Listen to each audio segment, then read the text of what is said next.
सोलापूरमध्ये काँग्रेस अनुसूचित जाती विभागाच्या वतीनं जिल्हाधिकाऱ्यांना शेतकऱ्यांना मदत करण्यासंदर्भाचं महत्त्वपूर्ण निवेदन सादर करण्यात आलंय। सोलापूर जिल्ह्यात गेल्या काही दिवसांपासून झालेल्या अतिवृष्टी व पूर परिस्थितीमुळे शेतकऱ्यांचे प्रचंड नुकसान झाले असून या पार्श्वभूमीवर सोलापूर जिल्हा काँग्रेस अनुसूचित जाती विभागाच्या वतीने जिल्हाधिकाऱ्यांना निवेदन देण्यात आले। निवेदनात म्हटले आहे की अतिवृष्टीमुळे ऊस, सोयाबीन, कांदा, सूर्यफूल, उडीद, द्राक्ष व भाजीपालांचे मोठे नुकसान झाले आहे। नदीकाठच्या गावातील घरात पाणी शिरल्याने जनतेचे घरगुती साहित्य वाहून गेले असून नागरिकांवर उपजीविकेचे संकट कोसळले आहे। या पार्श्वभूमीवर जिल्हा काँग्रेसने सोलापूर जिल्हा ओला दुष्काळ म्हणून घोषित करण्याची मागणी केली आहे।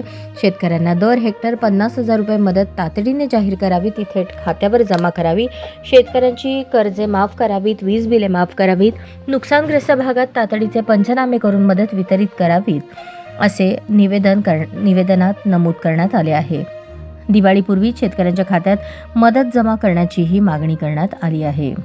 हे निवेदन महाराष्ट्र प्रदेश काँग्रेस कमिटीचे अध्यक्ष हर्षवर्धन सपकाळ, माजी केंद्रीय गृहमंत्री सुशीलकुमार शिंदे, खासदार प्रणिती शिंदे, प्रदेश काँग्रेस अनुसूचित जाती विभागाचे अध्यक्ष सिद्धार्थ हत्तीआंबिरे, जिल्हा काँग्रेस अध्यक्ष प्राध्यापक सातलिंग शेटगार यांच्या मार्गदर्शनाखाली सोलापूर जिल्हा काँग्रेस अनुसूचित जाती विभागाचे अध्यक्ष ॲडव्होकेट गजेंद्र गौतम खरात यांच्या नेतृत्वाखाली देण्यात आले। यावेळी आरिफ पठाण, लक्ष्मण भालेराव, हर्षदीप गायकवाड, संजय गायकवाड, विजय स्वामी, सुभाष वाघमारे, हनुमंत जावीर, धोंडीबा म्हाडकर, विवेक कन्ना, उमाकांत येरवडे, सुभाष कोकरे, शुभम बाबर, सोमनिंग पाटील, आनंद हरगुडे, बिरुदेव कोकरे, देवजी पाटील, राजू मुजावर, अजिंक्य गायकवाड, नितीन होळीकर, बाळासाहेब कांबळे आदी काँग्रेसचे कार्यकर्ते उपस्थित होते। आज काँग्रेस पक्षाच्या अनुसूचित विभागातर्फे सोलापूर जिल्हा आज आम्ही जिल्हाधिकारी साहेबांना ज्या महाराष्ट्रामध्ये व सोलापूर जिल्ह्यामध्ये झालेल्या अतिवृष्टीच्या जे नुकसान झालेलं आहे शेतकऱ्यांचं, त्या नुकसान भरपाई सरसकट हेक्टरी 50,000 रुपये मिळावा, तसेच ओला दुष्काळ जाहीर करण्यात यावा।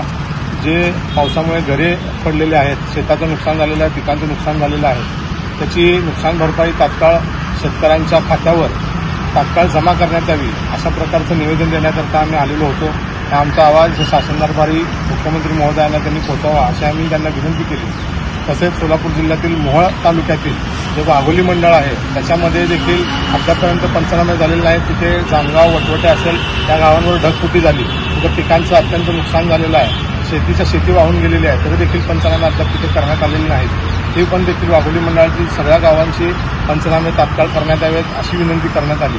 तसेच परवा दिवशी माननीय सुप्रीम कोर्टामध्ये जे लज्जास्पद कृत्य करण्यात आलं, माननीय देशाचे सरन्यायाधीश भूषण गवई साहेब यांच्यावर एका माथेफिरूने, एका मनुवादी व्यक्तीने बूट भिरकावण्याचा प्रयत्न केला, हे एकदम घृणास्पद आणि लज्जास्पद हे कृत्य केलेलं आहे। हे न्यायव्यवस्थेला आणि संविधानाला विरोध करणारी ही जी मनुवादी मंडळी आहे त्यांचा तात्काळ शासनाने बंदोबस्त करण्यात यावा